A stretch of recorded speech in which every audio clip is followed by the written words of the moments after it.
Napoleon Bonaparte. The name echoes through history. He is a titan, a legend. Few figures have cast such a long shadow. Was he a visionary leader, dragging France into the modern age, or a ruthless tyrant, fueled by ambition and conquest? The truth, as always, is complex. Napoleon was a study in contradictions, brilliant yet flawed, charismatic yet cold, a liberator to some, a conqueror to others. His story is one of dizzying ascents and crushing defeats. Born on the fringes of a collapsing French aristocracy, he rose to become the master of Europe. He commanded armies that redrew the map of the world. He challenged the old order and ushered in a new era. Napoleon's life was a whirlwind of activity, a relentless pursuit of power and glory. He left behind a legacy both awe-inspiring and terrifying. His military genius redefined warfare. His legal reforms still shape societies today, but his ambition ultimately proved his undoing. This is the story of Napoleon Bonaparte, the rise, the reign, and the ruin of a man who dared to control destiny itself. Napoleon's story begins far from the gilded halls of power. He was born in 1769 on the island of Corsica. His family was minor nobility, but their circumstances were modest. Young Napoleon grew up surrounded by the rugged beauty of Corsica. At 9, he left for military school in France. He was mocked for his accent and Corsican pride, but Napoleon possessed a fierce intellect and an iron will. He mastered the cannon, his signature weapon.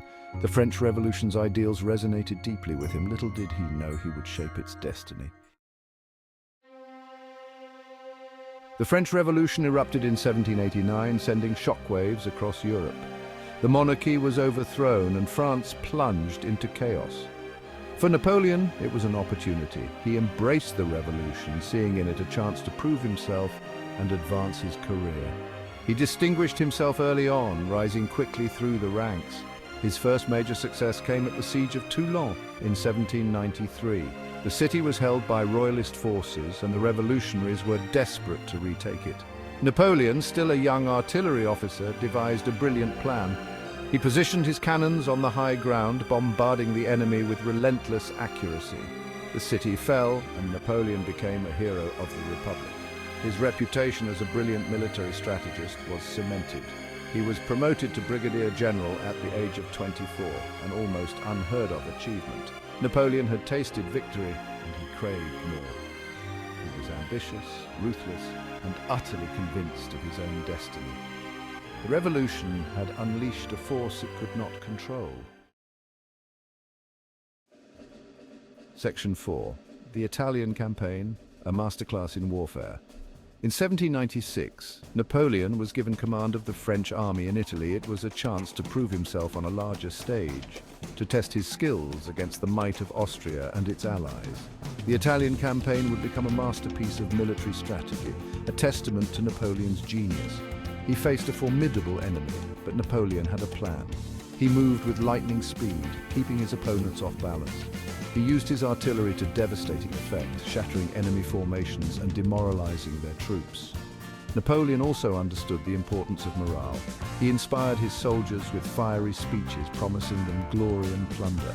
Victory followed victory. Napoleon outmaneuvered and outfought his opponents at every turn.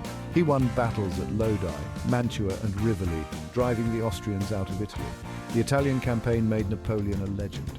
He returned to France a conquering hero, his name on everyone's lips. He had shown the world the power of a new kind of warfare, one based on speed, mobility, and overwhelming firepower. Napoleon had arrived. Section 5. Pyramids and Power Plays, the Egyptian Expedition. With Europe at his feet, Napoleon turned his attention eastward. He dreamed of emulating his heroes, Alexander the Great and Julius Caesar, by conquering Egypt.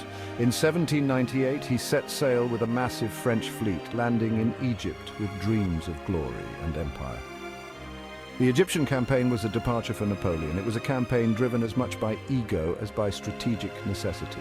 He envisioned Egypt as a stepping stone to India, a way to strike at Britain's colonial empire. Napoleon brought with him not just soldiers, but also scientists, scholars and artists. He wanted to study Egypt's ancient civilization and unlock its secrets. He achieved some early successes, defeating the Mamluk rulers at the Battle of the Pyramids, but the campaign soon bogged down.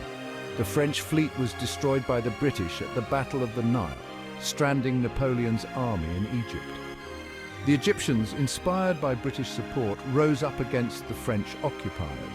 Napoleon found himself fighting a guerrilla war, his dreams of eastern conquest fading with the desert heat.